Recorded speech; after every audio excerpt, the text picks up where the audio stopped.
Bom, essa história é um pouco curiosa, né? Porque eu iniciei a minha curiosidade no processo de compreensão dos pacientes com dor crônica quando eu comecei a ter crises crônicas seguidas, né? Fiquei num processo durante um tempo, acho que quase um ano e meio, tentando compreender o que estava acontecendo com o meu corpo. E dentro desse processo pessoal, eu comecei a procurar informações que pudessem me trazer de volta, né, a minha aptidão física, né? Eu estava conseguindo treinar muito pouco, várias crises lombares, cervicais, que me deixavam realmente incapacitada, às vezes até de trabalho, e eu não conseguia compreender. E dentro do que eu havia até então estudado, eu não conseguia chegar a um determinado ponto onde eu conseguia retornar para minhas atividades diárias de maneira adequada. E aí, dentro disso, conversando, passando com um fisiatra, um médico muito bacana que me atendeu ali no Hospital das Clínicas, ele me contou sobre um curso que falava sobre a compreensão da cinesiologia e da biomecânica do paciente com dor crônica. E aí comecei a estudar a fundo um pouco mais como é que funcionava, o que era a biomecânica no paciente com dor. Dentro desse processo, né, não só entender a biomecânica, eu acho que mais do que entender a biomecânica, que é um dos pontos desses pacientes, né, um hiato dentro da complexidade que o paciente com dor crônica apresenta. Eu comecei a fazer cursos mais voltados para a área de compreensão da neurofisiopatologia da dor crônica, entender como são os aspectos quais são os processos fisiológicos que acontecem nesse paciente, quais são os distúrbios que acontecem a nível neuromuscular, neurofisiopatológico, para poder juntar com a biomecânica e conseguir, de fato, entender um pouco melhor esse cenário. E fora, que aí tem também todos os aspectos psicossociais, né, que a gente não pode, de forma alguma, esquecer nesse paciente. Os aspectos psicossociais são, de fato, um dos grandes preditores de cronificação em determinados pontos, quando o paciente ainda tem o primeiro caso, a primeira agudização de dor. Então, para entender um pouco de todo esse cenário. Mas como eu sou da educação física e eu trabalho numa equipe multidisciplinar, o meu objetivo é trazer esses aspectos psicossociais para entender o bio. Então, para mim, ter formas de coletar melhor as informações, compreender os aspectos fisiológicos desses pacientes e biomecânicos, é basicamente aonde eu tenho me inserido e aonde eu tenho tentado compreender, porque, de fato, na literatura, relação de avaliações funcionais nos pacientes mais crônicos, são informações um pouco ainda pouco difundidas, né? Ok. Me conta um pouquinho melhor como é que tu juntas esses aspectos psicossociais à biomecânica. Como é que tu fazes esta ponte? Interessante isso. Então, inclusive, não faz muito tempo, agora o ano passado, teve o congresso online, né, o congresso do Sindor. Eu falei sobre avaliação funcional, né, para pacientes com dor. Então, a priori, eu acho que o mais importante é a gente entender que existem não só as avaliações funcionais, onde o paciente vai cumprir uma tarefa funcional, mas a gente precisa também nos apropriar dos questionários de percepção subjetiva do paciente, né?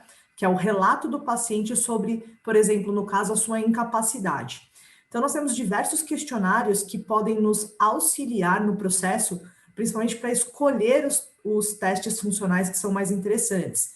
Então, por exemplo, a gente tem, vamos falar para facilitar, tem alguns questionários de funcionalidade, por exemplo, de osteoartrite do joelho, tem questionários sobre instabilidade de joelho, tem questionários sobre incapacidade relacionados à dor lombar, e esses questionários nos trazem informações importantes de, por exemplo, quais são os movimentos que o paciente tem menos capacidade de performar, né, nas suas atividades diárias, e também os que ele tem mais receio de executar no seu dia a dia, né? Inclusive, a gente também tem questionários que são relacionados a que a gente chama de catastrofização do paciente, né? Que são alguns aspectos psicossociais muito relevantes, assim como a cinesiofobia. Nós também temos um outro questionário só de cinesiofobia, que é o questionário Tampa, e ele nos traz informações de como o paciente se relaciona em relação ao medo do movimento.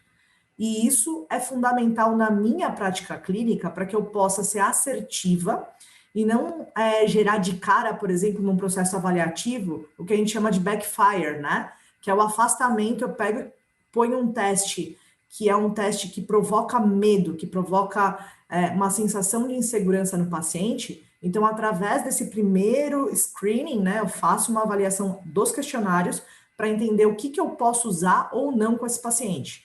Então, no paciente com dor crônica, o N igual a 1 é muito importante. Obviamente que usando a literatura científica ao meu favor. Então, eu vou ver quais são os testes que são utilizados, né? Hoje em dia, com valores normativos em pacientes com a determinada dor crônica, o tipo de patologia da patologia que ele me apresenta.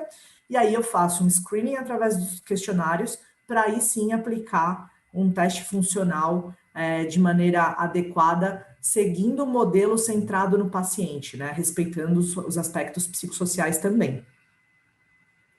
Ótimo. Então, tu faz estes questionários para identificar aspectos onde tu pode trabalhar ou menos, né? Principalmente sobre a parte funcional, e aí tu parte para a questão de avaliação um pouco mais biomecânica, né, para realmente fazer a avaliação funcional do paciente, né? Ok. Exato. E aí, hoje tu optou, né, para começar a trabalhar com o BioBit, né, que é um sensor que te permite fazer uma série de testes. Por que tu decidiu fazer esta mudança, né, começar a trabalhar com essa tecnologia? Primeiro que, por mais que a gente como profissional de educação física, né, a gente acaba tendo que emergir nas áreas da tecnologia, principalmente pela facilidade da coleta de dados e da apresentação desses dados para o paciente. O BioBit tem uma coisa muito interessante, porque ele já traz os valores normativos, né, desses pacientes, por idade. Então, imagina que a gente, né, o professor de educação física, a gente tem que entender que quando eu vou escolher um teste, eu preciso de valores normativos, eu preciso saber aonde esse paciente se enquadra, e isso requer uma busca na literatura muito ampla, né, que já vem pronto pelo BioBit, e isso é um facilitador tremendo nesse processo. Então, eu não preciso, eu faço o teste, ele já me dá ali em qual nível esse paciente se enquadra, e me garante um tempo enorme para que eu possa fazer outras coisas. O outro ponto é o ponto da reprodutibilidade, né? O BioBit facilita o processo. Então, agora, a partir do momento que eu como profissional de educação física que atendo sozinha, e eu preciso, já não tenho mais como atender sozinha, né? Existe uma limitação de horário, e aí você precisa pensar numa equipe. Então, a partir desse momento, os testes para o BioBit facilita a reprodutibilidade, porque é muito simples a utilização, a forma como você precisa colocar o paciente para fazer a determinada tarefa. Os processos já estão ali explicados na tela, é muito simples para você reproduzir. Então, garante essa reprodutibilidade, que eu acho que também é fundamental no processo avaliativo, né? Então, para mim, isso também é um ponto muito importante. A forma como os resultados se apresentam, eles são muito mais interessantes do que eu, que tenho pouca facilidade com tecnologia. Então, para apresentar tabelas de Excel, para apresentar, eu não tenho esse dom, né, de fazer umas apresentações bonitas, e o BioBit traz isso, fica claro, tanto para o cliente, né, quanto, por exemplo, para os profissionais que acabam indicando, né, médicos, fisioterapeutas, eles conseguem ter essas informações de uma maneira mais clara, bonita, né? É importante isso como marketing mesmo, né? A gente precisa entregar coisas bem feitas, né, para esses profissionais, para que eles possam entender que, eu acho que tem uma coisa que é muito importante, assim, coisas bem feitas, se o cliente percebe que você tem um trabalho muito bem feito nos detalhes, ele sabe que também o resto, se o detalhe você se preocupa, o todo você também vai se preocupar, né? Então, acho que isso também é uma coisa que é bastante importante no meu modo de entender esses serviços que eu entrego. E fora os dados mesmo, né? As informações que eu consigo com os testes, tenho a gente tem muita dificuldade, por exemplo, pacientes, atletas que gostam de correr e você tem dificuldade de inserir ele num processo de treinamento de força, né? Que é basicamente onde a área que eu atuo. Ou, por exemplo, eles odeiam fazer tipo exercícios proprioceptivos unilaterais. Então, eu tenho um teste que mostra para ele o quão incapaz ele tem de performar uma atividade unipodal, que é o que ele faz correndo o tempo todo. Então, são formas de validar aquela intervenção que eu estou propondo para ele. E aí diminui essa resposta negativa a coisas que ele não gosta de fazer. Então, ele começa a compreender que se ele não fizer também o que ele não gosta, provavelmente a chance dele conseguir fazer de maneira adequada aquilo que ele gosta começa a virar um problema para ele. Então, e aí você vai vendo, vai mostrando para ele as melhoras, né? Porque você consegue fazer isso ao longo das sessões mesmo, com os testes, os exercícios que estão programados no BioBeat. Então, ele vai vendo o quanto ele vai melhorando. Outra coisa que é muito legal nos exercícios de biofeedback, por exemplo, unipodais, porque é muito chato fazer alguns exercícios unipodais e a gente precisa permanecer longos períodos, né? E quando tem uma tarefa interativa ali, eu noto que os pacientes permanecem muito mais tempo e sem aquela percepção de esforço atrapalhando ele nesse processo da permanência. Então, tem vários pontinhos que, para mim, a interatividade, a tecnologia trazem essas vantagens e favorecem o processo de reabilitação desses pacientes. Olha, dois pontos que acho interessante salientar sobre o que tu comentou, né? Quando eu comecei no 2012 a vender os equipamentos, né? Eu visitava bastante pessoas aqui em Porto Alegre, né? Aí, a primeira cliente que comprou comigo, comprou um sensor inicial que era o pai, né, do BioBeat. Nem o pai, o vó do BioBeat, né? Porque depois tivemos uma evolução de 4 gerações diferentes, né? E aí, eu me lembro que visitei um ortopedista especializado em pé, né? Quando eu cheguei lá para apresentar baropodometria, eu contei que tinha também um sensor inercial que fazia análise de marcha. Ele pegou um laudo e me disse, esse daqui o resultado que ele dá? Eu peguei, era um laudo, né, um relatório desta cliente que tinha comprado o sensor. E aí o sensor foi fundamental para estabelecer uma parceria entre eles. Exato. Ou seja, ele era fisioterapeuta, então ele acabava encaminhando pacientes para ela e vice-versa. Né? Então foi uma parceria que se estabeleceu através do relatório, o relatório que gerou o interesse em criar a parceria. Né? Então, esta coisa bem interessante que tu colocou, que também os teus parceiros têm esta visão, né, da importância de ter um relatório, né, como detalhe relevante. Aí, a outra questão, né, que o BioBeat está sempre em evolução. Eu não sei se tu viu, se já chegou para ti, né? Mas tem teste de força agora o Power, né? Eu Tu já cheguei a usou dar uma ele? olhada. Eu ainda não consegui, porque... Temos que montar o treinamento disso, tá? Então, Exato. provavelmente vamos fazer semana que vem, vou chamar todos para fazer um treinamento. E é muito bacana, porque principalmente num trabalho como o teu, que vai buscando a força, vai buscando onde otimizar o paciente na força, né? Ele vai te dar uns dados bem bacanas. Mas isso vou te passar no treinamento. Sim, eu cheguei a dar uma olhada, mas eu, inclusive, uma coisa legal, porque o BioBeat eu comprei em parceria com um amigo, né?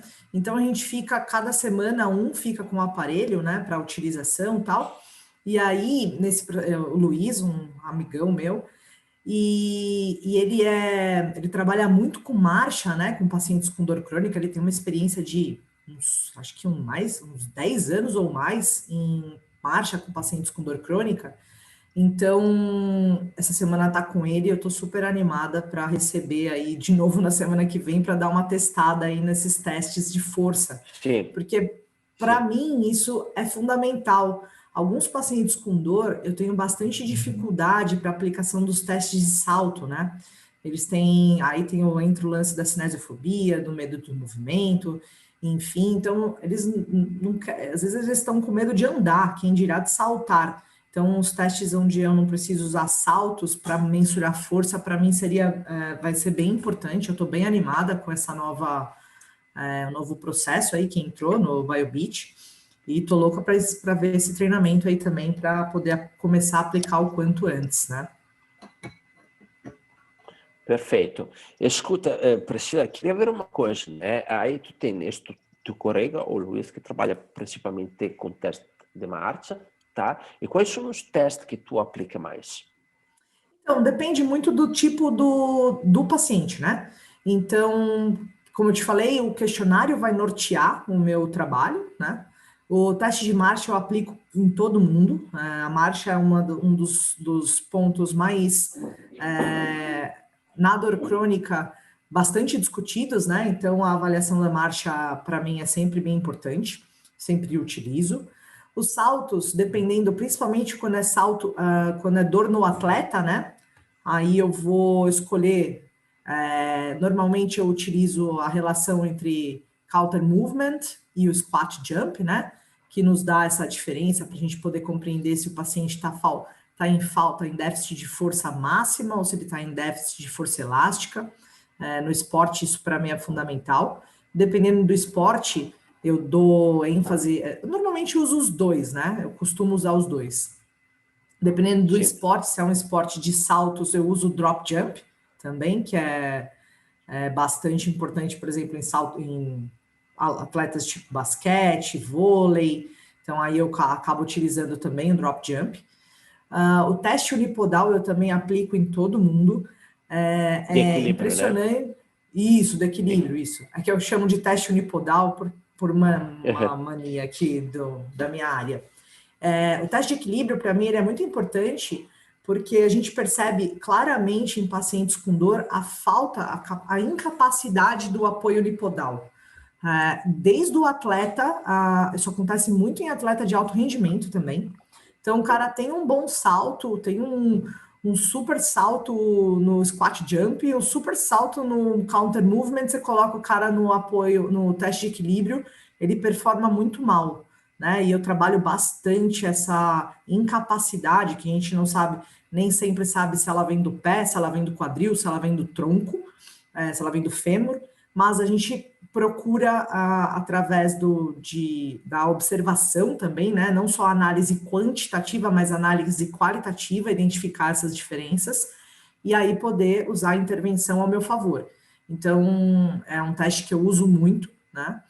E agora eu estou aí em meados de uns processos eu estou tentando fazer o meu mestrado, né? E eu quero utilizar o BioBeat no meu mestrado para coleta de informações de marcha, a coleta de teste de equilíbrio e tal, para talvez pensar em um cluster de exercícios funcionais que podem nos trazer respostas melhores, né, para pacientes com dores crônicas. Porque a gente tem algumas informações principalmente da parte de biomecânica, né? Identificar melhor qual que é essa velocidade de marcha, se existe algum padrão de velocidade de marcha alterado, se sim, entender um pouquinho melhor dessas fases da marcha, enfim, são ideias, né, que eu tenho aí para frente, e também utilizo muito para prescrição do exercício aeróbico baseado na velocidade da marcha que ele me apresenta. Então, como os pacientes com dor, eles acabam em exercícios de longa duração, dependendo do paciente, ele acaba apresentando sintomas ao longo do tempo, né, da performance, por exemplo, numa esteira, na caminhada. Eu utilizo os testes à velocidade de marcha para prescrever exercícios onde ele não sinta um nível de desconforto aí, e consiga continuar fazendo atividade aeróbica, que no paciente com dor tem um papel importantíssimo na modulação do sistema nervoso central. Então, na modulação do controle da dor, né? Então, ele ajuda, né, através de alguns processos de... como se fala? O processo de produção endógena de alguns opioides que ajudam a facilitar essa regulação da dor. Então, a nível do sistema nervoso central, ele é muito útil. E, às vezes, eu não consigo testes sensíveis para prescrever o quanto de aeróbico essa pessoa vai fazer sem exacerbar os sintomas. Então, eu uso a velocidade da marcha a meu favor nesse sentido. Interessante. Nunca tinha visto esta questão. Uma forma... Na verdade, é tudo muito novo, né? Para mim, isso é muito novo também. Eu estou utilizando em função de ter esses dados, né? A facilidade. Então, já que eu aplico o teste, eu tenho uma velocidade de marcha ali que esse paciente me apresenta, de usar essa velocidade ao meu favor, né? Então,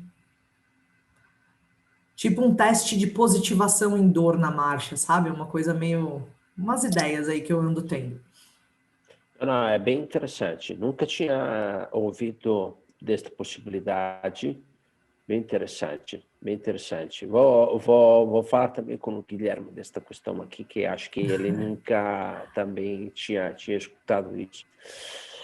Me conta um pouquinho, Priscila, como estava a sua carreira, a sua vida pessoal antes do Biobeat e o que mudou quando você começou a trabalhar com o Biobeat?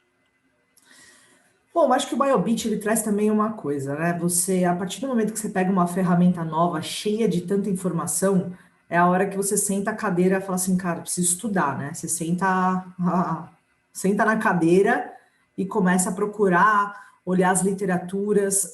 Então, é sim um fator que vai te colocar, vai pedir para que você se aproprie cada vez melhor dessas informações, né? Tem muita informação, e de cada uma dessas informações você pode tirar coisas que são mais positivas, tanto essa como essa aí que eu comecei a pensar num processo, numa ideia que pudesse me ajudar com esses meus pacientes.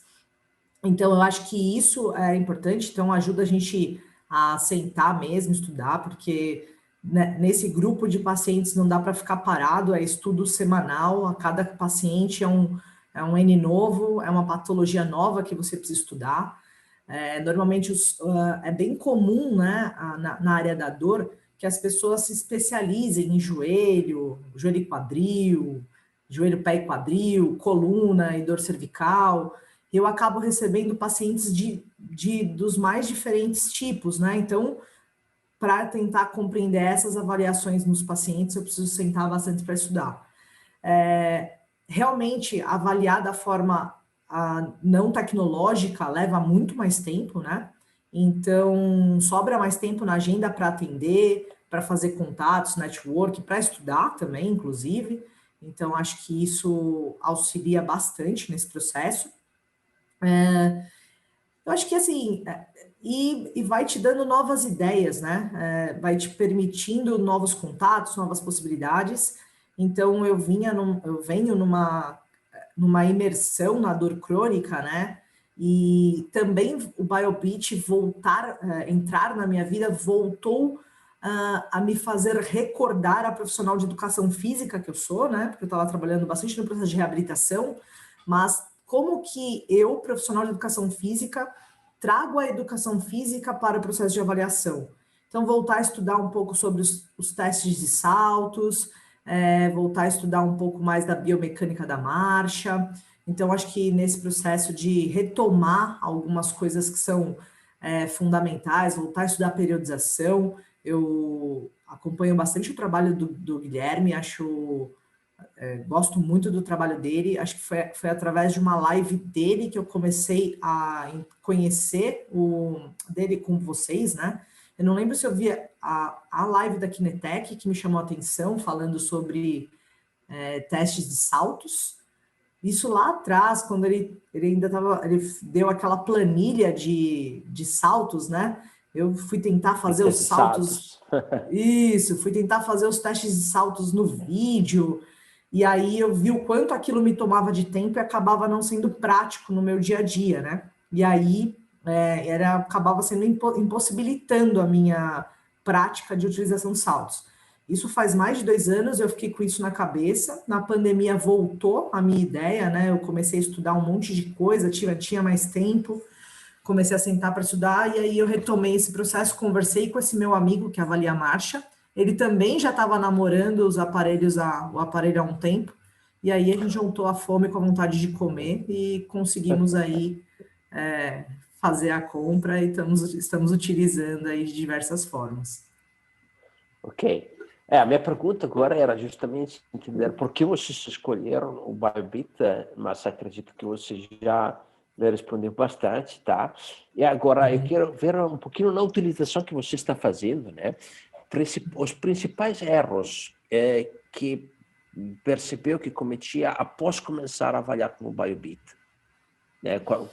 Quando você começou a avaliar com o Bybit, você muitas vezes os seus clientes relatam isso. Pai, eu me dei conta que não estava vendo esta coisa. Né? Então, isso, queria ver um pouquinho o que mudou nesse aspecto também. Então, acho que uma das coisas é essa diferenciação entre a facilidade de ver o que falta, né? Se o paciente tem uma falta mais relacionada à força máxima, uma força elástica, fica bem claro isso nos testes, na comparação dos testes do counter movement com squat jump, né? E aí eu voltei a trabalhar mais, pensar em regressões, em como eu faço num paciente que quase não pode saltar, como que eu vou trabalhar essa força excêntrica nesses pacientes, né? Essa capacidade, uma melhor capacidade da força elástica. É difícil, né, inseri-los nesse tipo de trabalho, então eu comecei a repensar uma regressão disso. Qual é o mais básico para eu poder chegar com eles, por exemplo, no momento onde eu posso avaliar os saltos e colocar eles numa performance melhor em saltos também, porque uma coisa que acontece com o paciente com dor é que a gente precisa empoderar ele, fazer com que ele volte a acreditar que ele pode, de fato, executar todas as tarefas da vida dele com segurança, né? E aí, por exemplo, em atletas, né, que às vezes param de correr em função de dor, etc., melhorar esses padrões, mostrar para eles aonde eu preciso melhorar, e isso ficou mais claro para mim também através das avaliações, onde eu precisava dar, onde a minha periodização precisava entrar ali no período específico com um pouco mais de ênfase, né? Eu retomei esse processo das pliometrias e dos trabalhos excêntricos com uma força maior. Acho que isso foi importante. Também é muito importante no processo da avaliação da marcha, né? Dar um pouco mais de olhar aos dados da cadência, velocidade de marcha, que eram coisas que eu olhava muito para o qualitativo e acabava esquecendo os dados quantitativos, né? Na verdade, não esquecendo, mas também, novamente, pela dificuldade de avaliação sem um processo, sem a tecnologia, né? É bem mais difícil fazer a avaliação e tomar muito mais tempo. Então, me apropriar dos dados quantitativos facilita muito também na hora da prescrição do treinamento a gente sabe, né, por exemplo, a cadência está relacionada com a quantidade de compressão articular, e nesses pacientes isso é um ponto muito relevante. Então, ajustar a cadência do treinamento aeróbico, ajustar a velocidade de marcha, que também tem relação. Então, acho que esses pontos foram pontos que facilitaram bastante a minha intervenção, e aí eu erro menos agora, principalmente na prescrição de atividade aeróbica. Muito bom. Muito bom. É efetivamente isso o resultado que dá, né? Começar a trabalhar com o sistema, né? A agilidade, esta visão de alguma coisa que é um pouco mais difícil de entender, né? sem dúvida, isto é um contributo muito grande que ele tem, né? Cinco coisas que você aprendeu após começar a fazer avaliação quantitativa, né? 5 coisas que você aprendeu fazendo avaliações quantitativas. A importância de me apropriar dos dados normativos, né? Isso ficou mais claro para mim nesse quesito, né? E o quanto isso facilita já ter dados prontos, facilita o nosso trabalho. Me ajudou bastante também a entender essa diferença, né, entre a avaliação qualitativa e quantitativa, que a gente acaba, acho que tem um boom da biomecânica em olhar apenas para o movimento, sem olhar para os dados, para os números mesmo, né? A gente, principalmente da educação física, se assusta um pouco com números, então acho que foi uma coisa que foi importante, né, nesse processo. Eu aprendi também a importância da reprodutibilidade, né? Você poder não ter que estar presente 100% do tempo, então você pode ter pessoas que possam te auxiliar nesse processo, que às vezes é um pouco solitário do profissional de educação física no atendimento a pacientes com dor. Então, a interação dessas informações com outros profissionais facilita muito, porque é fundamental para esses pacientes, né?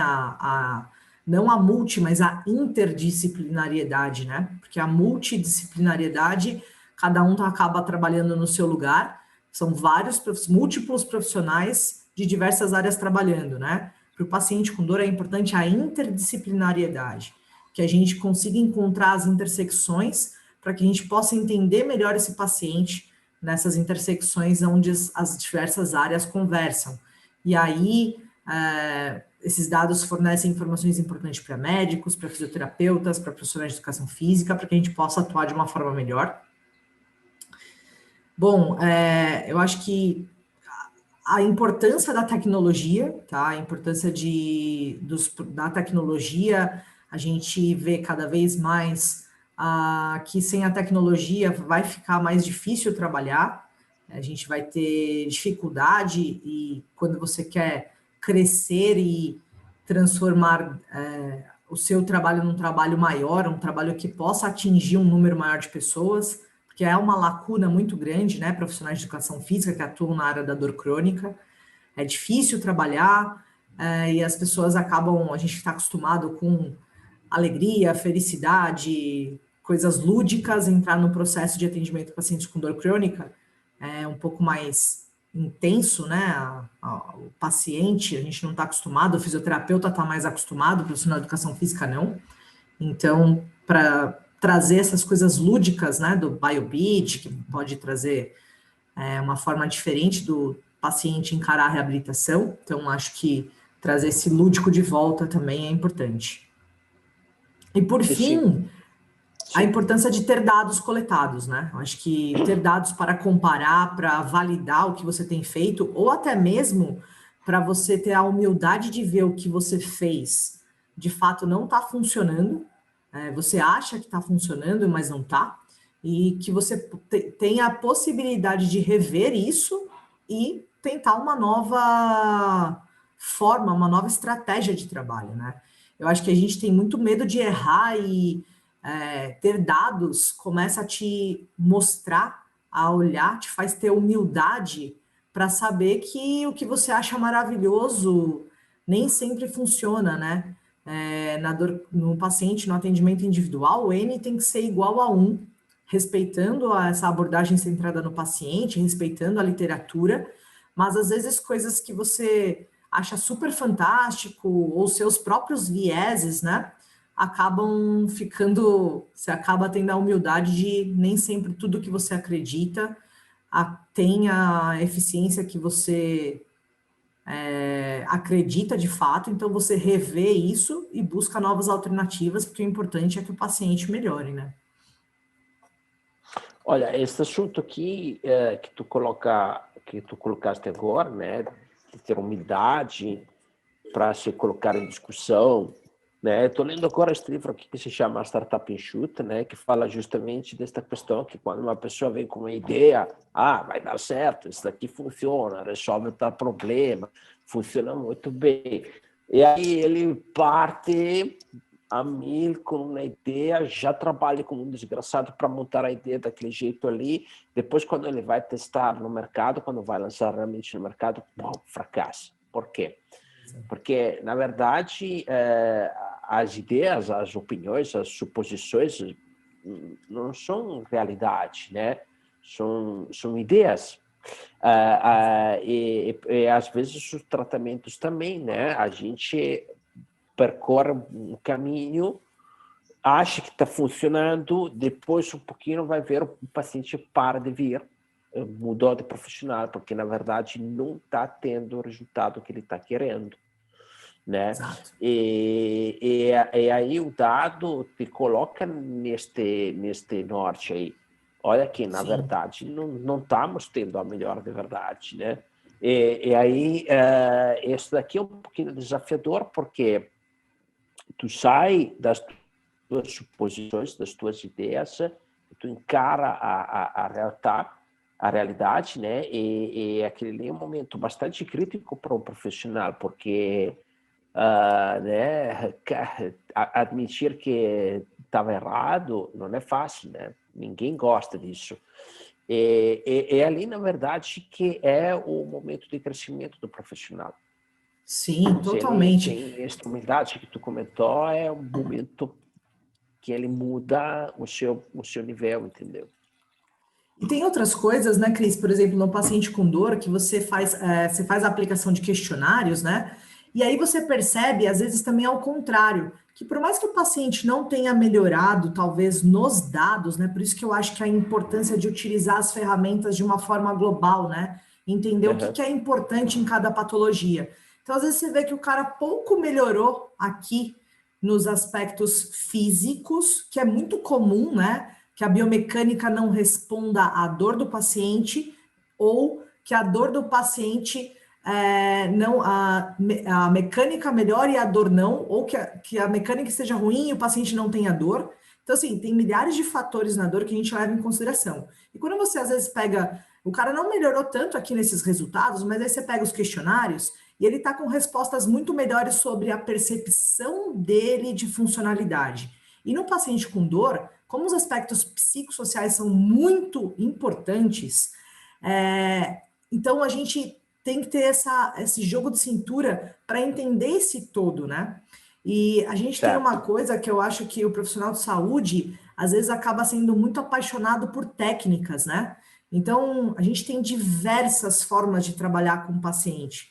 Então, a gente tem o Pilates, a gente tem o treinamento funcional, a gente tem a musculação, né, o treinamento de força clássico, a gente tem o treinamento de controle motor, e no paciente com dor, existem diversos, não sei se vocês já ouviram falar, mas, por exemplo, das estratificações de grupos, né, para pacientes de dor lombar, estratificações de grupos para pacientes com dor cervical, dor no ombro. Tem diversas formas de você pensar no processo avaliativo. Então, aceitar que a gente procura o tempo todo informações, mas que às vezes também não é só você que vai resolver esse paciente com dor. E aí você tem informação, por exemplo, para o paciente, de mostrar através de questionários, olha, eu sozinha não consigo te atender, porque às vezes a gente acaba sendo o profissional de primeiro contato, né? Às vezes o paciente, alguém escuta, o professor de educação física que trabalha com dor. Então você acaba virando um profissional de primeiro contato. E aí você precisa ter a humildade de falar assim, olha, o seu caso, sem o fisioterapeuta e um médico, eu não consigo trabalhar. Então, as avaliações também, às vezes, podem me trazer informação para mostrar para o paciente, ó, eu melhorei sua evolução na marcha, eu melhorei sua evolução no salto, a sua amplitude de movimento está melhor, mas a sua dor não. Eu preciso de outros profissionais. Então, não dá para trabalhar sozinha. Então, eu acho que também, eu tinha até esquecido de falar disso, mas é um outro ponto que pode me ajudar bastante, porque às vezes a pessoa não quer. Então, é mais uma forma robusta de você mostrar para ela que não vai ser só você e não vai ser só aquilo que vai ajudar ela no processo de reabilitação, que eu preciso de mais, né? Então, acho que também é importante isso, essa humildade para você saber que a sua técnica nem sempre é a melhor, nem sempre é a mais eficiente naquele paciente. E a gente, com essas informações, vai facilitando tanto para convencer o paciente como para se conhecer também e aceitar essas coisas. Ótimo, Priscila. E me conta uma coisa, né? É alguns meses que vocês estão trabalhando com o Biobeat. A nível de atividade, de negócio, que resultados ele já está dando para vocês? Então, nesse processo do Biobeat, que eu te falei, né? Eu já vinha com uma agenda meio cheia, né, de pacientes, e eu estava conseguindo muito pouco pensar em novas estratégias em como eu ia conseguir colocar mais pacientes. E aí o Biobeat veio muito forte no meu processo de consultoria, né? Então, eu faço avaliação, prescrevo treinamento e reavalio na volta, né, dessa consultoria, que em geral eu deixo a pessoa com uma planilha de treinamento de 2 meses e meio, 3 meses e meio, e aí eu posso reavaliar, ver qual vai ser o novo caminho, se a estratégia que a gente fez deu certo, limpar as arestas da consultoria e ajustar o próximo treinamento. Então, o processo de consultoria, para mim, foi muito importante. Os pacientes realmente adoraram as avaliações, os pacientes antigos, né? Porque, no fundo, o Biobeat, ele traz realmente essa facilidade, mas a gente sabe que dá para fazer os testes de outras maneiras, apesar de tomar muito mais tempo, e também não ter os dados, as informações tão bonitas, né? As pessoas gostam muito dos relatórios, gostam muito dos dados que são apresentados, e como já eram pacientes que já estavam num processo já de reabilitação, né? Já tem muita gente que já está em nível de treinamento, saiu da fase de cronificação, e agora está livre para fazer atividade física de uma forma geral. A minha ideia é que aos poucos essas pessoas deixem de ser pacientes fixos, né? Para poder atender pessoas que estão no início do processo, porque é bem difícil, né? Tirar essas pessoas desse início do processo, né? Sair da zona de cronificação para a zona, tô livre, posso fazer exercício bem prescrito, posso com ajuste de cargas adequado, etc. E aí ficar num processo avaliativo para que eu possa abrir minha agenda para outras pessoas entrarem no processo inicial, né? Que é um processo, que é essa intersecção, é o caminho quando o pessoal está saindo, muitas vezes, às vezes do processo de trabalho de terapia manual, com o fisioterapeuta está naquele meio do caminho, no começo do trabalho. Aí eu já entro com a parte de fortalecimento e movimento, que é fundamental. E como acho que existe, na minha concepção, tá? Isso é uma visão minha.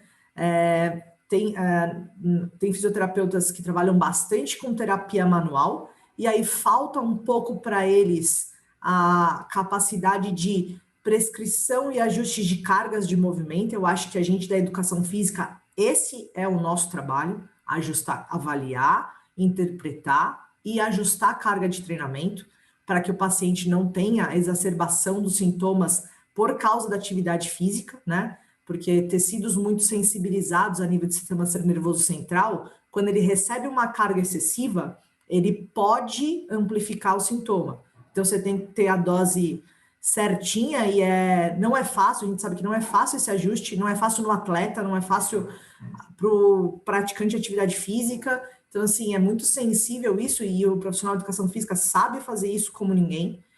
Então, acho que essa lacuna, esse buraquinho aqui que tem, que aí o pessoal do movimento, que gosta de trabalhar mais com movimento, com pacientes com reabilitação esportiva, também os caras ali na dor crônica, que eles também não trabalham tanto, também é difícil para ajustar a carga. E aí, para mim, foi muito difícil, né? Quando eu entrei no mundo de trabalhar com pacientes com dor crônica, entender como que eu ia usar as minhas ferramentas. Então, acho que consegui ficar nessa lacuninha e ajudar tanto outros profissionais de educação física quanto outros fisioterapeutas, né? porque eu vendo serviço de consultoria para outros profissionais também. Então, se o profissional quiser uma avaliação dos pacientes dele, para ter um pouco mais de informação e poder trabalhar de maneira mais eficiente, eu também vendo essa avaliação para outros profissionais de saúde. Ótimo.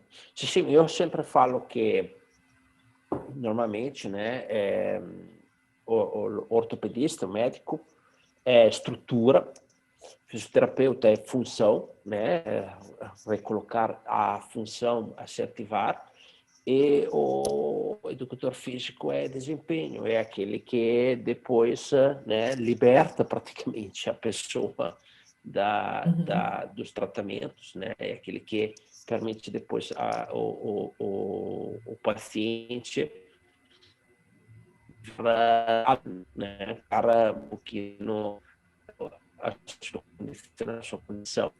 Tem alguns comentários. Desculpa, eu não consegui, eu perdi um pouquinho o final da sua frase. Você falou o profissional de Sim, educação física faz o trabalho de libertar e eu perdi, eu não escutei o resto, desculpa.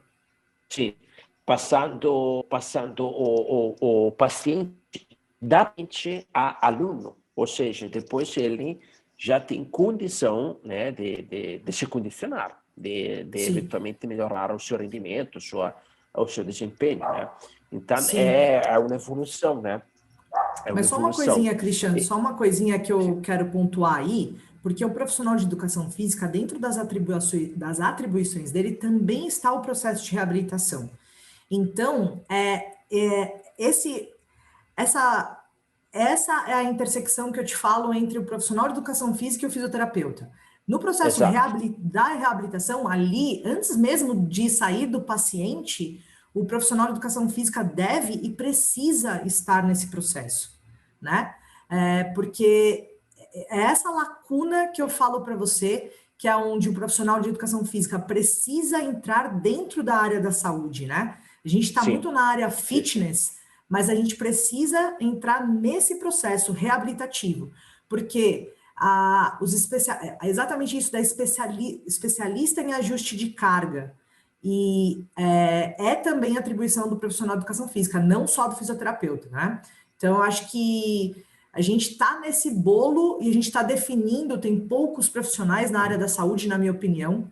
A gente gosta do fitness, gosta do esporte, gosta da felicidade, do oba-oba, mas a gente precisa, como responsabilidade de saúde pública, assumir o nosso papel nesse processo da área da saúde, no processo de reabilitação dos pacientes com as mais diversas patologias, sejam elas cardiovasculares, osteomusculares, neurológicas. Então, é fundamental que nós, profissionais de educação física, estejamos mais próximos desses outros profissionais da saúde. Então, só Sim, um adendo aí, porque é uma luta minha nesse processo aí de sim, sim. avaliação, tá bom? Outro dia eu vi um ator famoso na Globo, que saiu agora do Covid, né? Ele falou, eu perdi toda a massa muscular.